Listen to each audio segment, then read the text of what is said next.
So what am I into today? I bought another used guitar, a musician's friend. Actually Guitar Center, but I guess anything that you find on Guitar Center, you can find on Musician's Friend too. I was looking for a Jazzmaster. Not that I like them a lot, but they're great, very clean, very twangy guitars. Great for clean tones, especially if you want to use a lot of effects. Don't know much about them, and I hope I didn't give the impression that I know what I'm doing. But I found this one, and I got it because of the neck. It's got the bound C-shaped neck, and it is chunky. It's more chunky than a normal Squier or Fender C-shaped neck. When I say chunky, I mean when you hold it in your hand, it feels thicker. The profile on the back is the same. It's just, I don't know, it feels like it's got a thicker fretboard on it, so it's a chunkier neck. This guitar, it plays fine. I plugged it in, I liked how it sounded a lot, and you can find a lot of reviews of these online. So I'm not going to do the a sound test before I set the thing up, but it plays fine. It intonated fine. The wang bar works fine. The only thing wrong with it, it's when the bar is pushed all the way in, it makes that just a little clicking sound. So we'll see if we can fix that. And the knob is missing on the switch. The first thing I'll do is just check the string height. At the 12th fret, that's 5/64 and 5/64. The neck is not straight. There's way too much relief in the neck. So yeah, if I turn the guitar on the side, capo at the 1st fret, and then I like the fret where it lands on the body. I look for the gap between the top of the fret and the string. Wow, it's got a lot of relief in the neck, so I want to fix that. The other thing I want to do too, let's see here. If you hold the 3rd fret and press down on the 1st fret, you want to see how far the fret moves, or the string moves down to the fret. The nut slots aren't cut deep enough. That being said, the guitar plays fine right out of the box.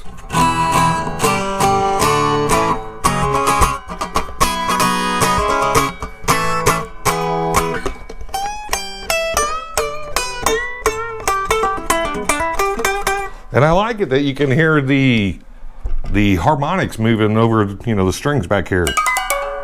And we'll see, I'm going to take this guitar apart. The bridge stands up pretty high here. So everything's working fine. If I strum really, really hard, the strings don't pop out of the saddles at all. Let's see here. There's one little rattle. Where's that coming from? It's still there. Where's that coming from?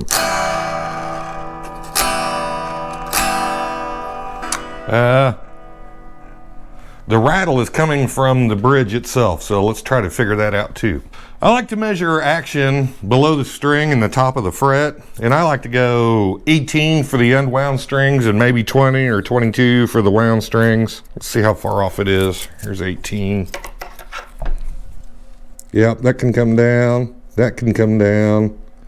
The nut is super. The nut slots need to come down. That being said, because these are narrow, tall frets, it doesn't go out of pitch because I don't have to put a lot of finger pressure on it. On a wider, shallower fret, if the action's too high at the nut, when you fret down trying to get a clean ring, it'll go sharp. So that being said, I'm still going to take it down a little bit because I'm going to work on this guitar. A little sharp, a little sharp, a little sharp, a little sharp. It's sharp all the way across the board, which means the distance between here to here is too short.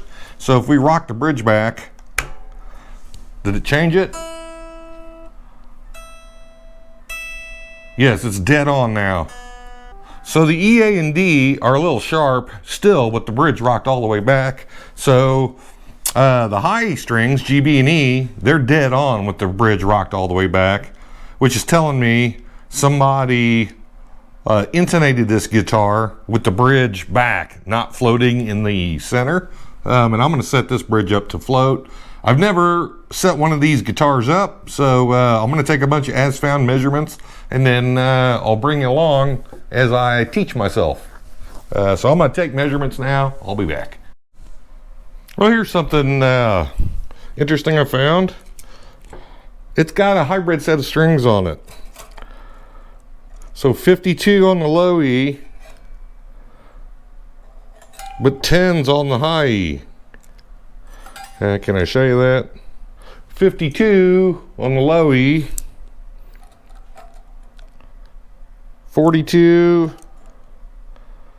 30, 17, 13, and 10. I'm going to write this down. I wonder what those are. So it looks like these are light top, heavy bottom. You can get them from Diodario. So they are, let's see. Yeah, 10 on the top, 52 on the bottom. There's a string gauge chart. I don't know if you can see that. I'm just going to put normal 10s on it. Normal 10s go to, 46 for the low instead of 52. So maybe that's what's causing the buzzing. Well, we'll be back. So I don't know if you can see this. Focus maybe. It's got the Mustang style tremolo on it. So this comes out here. I already have the spring out. But there's just this this thread insert that screws into the gold plated piece. And these little ears, you know, it's a collet with 4 splits in it. I just covered it with a towel and squeezed the collets closed again, and then pushed the whammy bar in. I actually put it in a vise and covered it and hammered it down, but now it's tight and it doesn't rattle. So yeah, that's a quick fix. I'm not going to sink any more money in this guitar because this is simple enough to adjust over time. I guess some people put wire ties on that. I don't see how that could work because wire tie will have less tensile strength in the metal, but who knows. More to come. I took the neck off just because I was curious if it had a shim in it or not. Neck fits pretty good. There is no shim on the neck. There's no shim in the pocket. There is, you know, just sawdust and stuff, so I'll blow that out and reattach the neck. Well, that escalated quickly. So I was taking the pick guard off to fix that switch. I pulled the bridge out, took the pick guard off, and found, look at that. The bridge cups, that one's not too bad. This one floats around in there. So, yeah.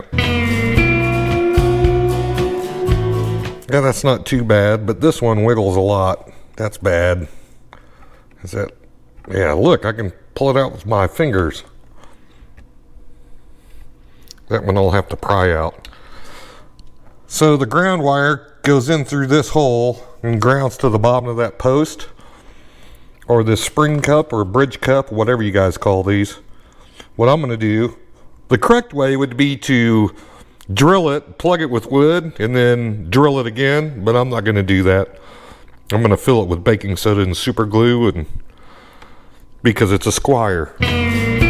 So I've masked everything off here, got as close to the holes as I could. What I'm going to do, I've already cut me a new ground wire here, and the copper is balled up in the bottom of the hole. Focus in. There's my ground wire. What I'm going to do is fill these holes with baking powder and then push in the cups so that they kind of mold how that hole looks, and then I'll drip super glue in on it, and hopefully it'll mold a new pocket that looks good. Is that enough? Let's see here. Now that's too much. Let's see if we tap it down.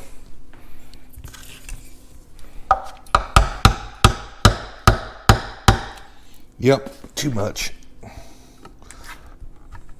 So how do I get it out of there? Will it just fall out? Yep, it just falls out. Now will that go back in? Yep, that's probably good. This one.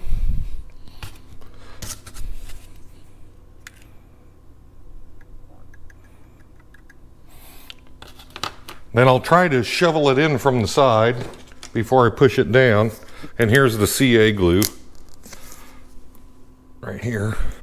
And so I don't glue myself all up, I'm gonna put rubber gloves on. So let's do the easy one first.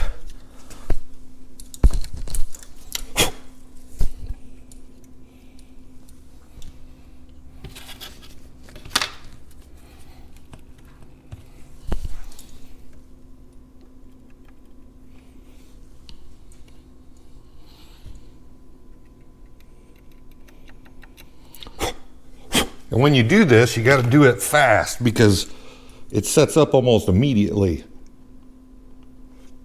Fall in the hole.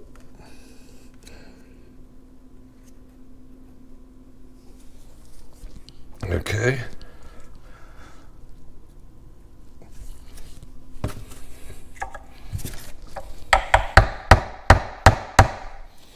That one's in. Clean up the spill out.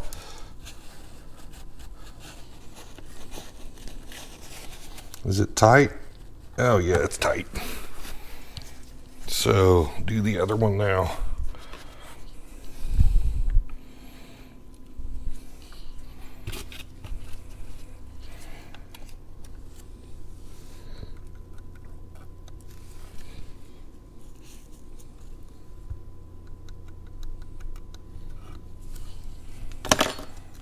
A little bit more.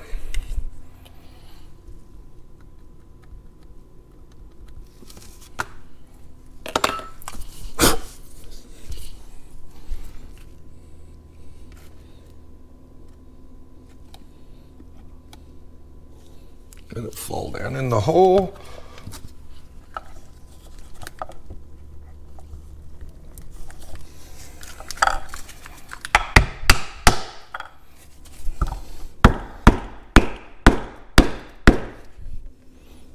Okay. Yep, that's better.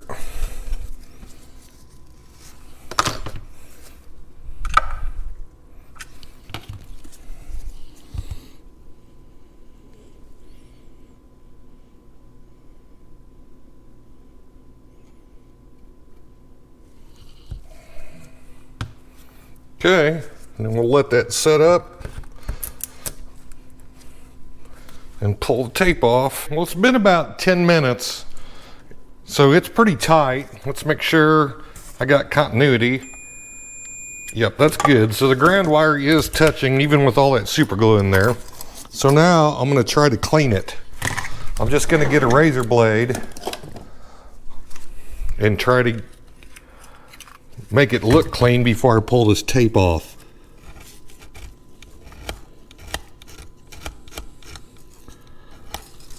And the good part about this is most of it is hidden by the pick guard.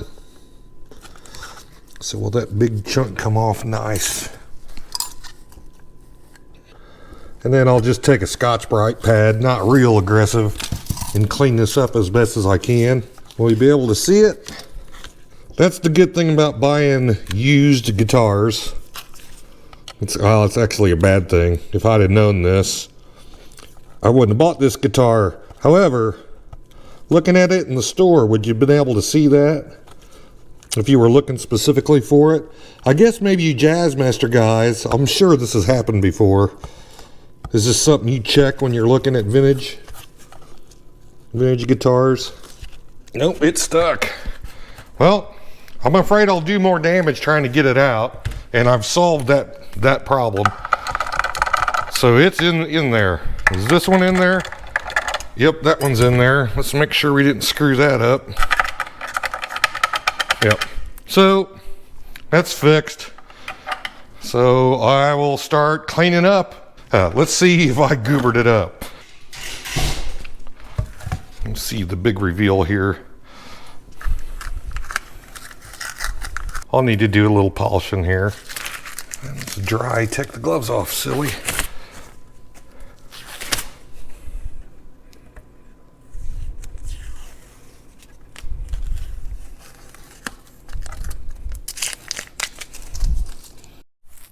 Well, while the super glue's drying, it's pretty much dry now. You can see where the lacquer was chipped, but that thing's in there solid now. It has this black, what do they call that? Conductive paint, got graphite in it. It doesn't conduct very well, but there's ground lugs that screw here. I figured I'll just put some shielding right under the pickups, that copper tape. And now I'm gonna solder my ground wire from the bridge to the back pot. And I made it long so that I can totally lay the pick guard on the table. This thing is a mess underneath, but I don't think that's out of normal for Jazzmasters. I might clean the wiring up a little bit before I put it back together, or I might just stuff it in there like they do. But anyway, we're gonna tin this up real quick and solder it. If the tip's clean, I always recommend tin the tip because it'll help conduct temperature faster if the tip is pre-tinned. That's what she said. And the solder is nice and shiny. It's not turning gray, so that's not a cold solder joint. Ground is done.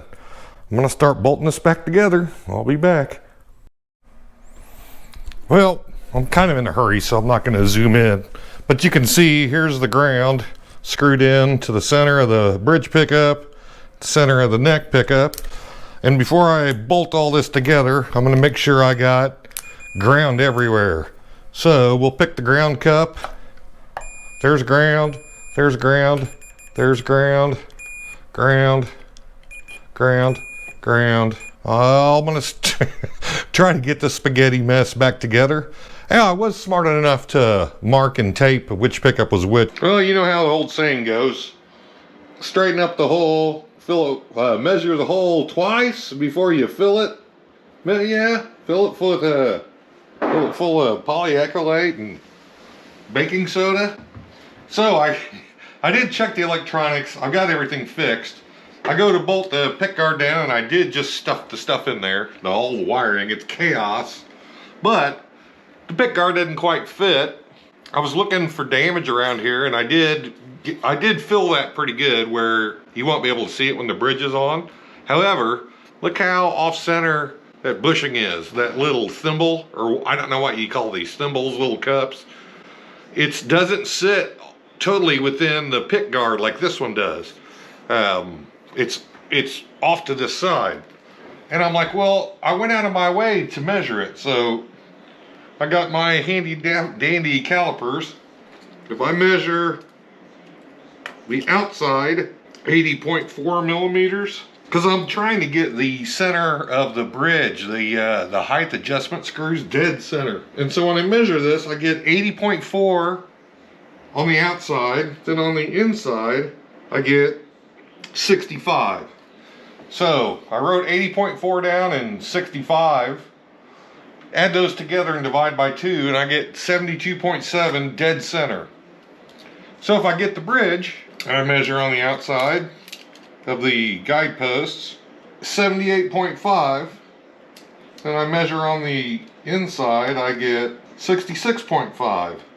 Well, add those together, 145 divided by 2, I get 72.5. So I'm off 0.2 millimeters, and I'm off the wrong way this way. So it should fit the pick guard, and it doesn't. This bridge sits dang near in the center of those cups. Squier did not bore these holes right, or they didn't cut the pick guard right. I mean, it's barely in. 1/10 of a millimeter, would that get it? No. I probably need to go and bore this out a little bit, the pick guard. I'm gonna leave it like that, but that might explain why that dent was there and why all the screws were crooked. Is that a quality issue? Yes. Will I be able to set the guitar up and live with it? Yeah, I think it'll work. That bums me out. I'm tired of monkeying around with it. Everything's solid, nothing vibrates, everything's tight. Will this be a good player? We'll see.